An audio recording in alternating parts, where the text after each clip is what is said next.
అట్లా అవుతుంది గ్లాస్ అవుతుంది పడేదా ఇప్పుడు తోముతారు అయినా అవుతుంది మీకు పైసలు గులగుల పెట్టినాయి మీకు చూడు ఎంత గట్టిగా తోముతారు ఇప్పుడు తాయి పడేయద్దు అయితే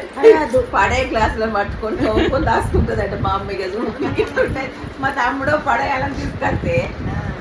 ఆయనకు బాగా పైసలు పైసలు లేవంటాడు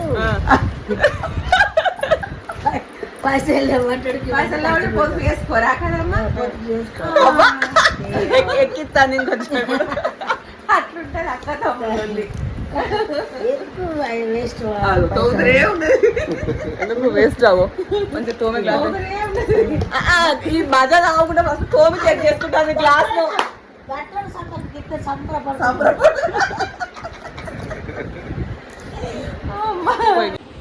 లడ్డు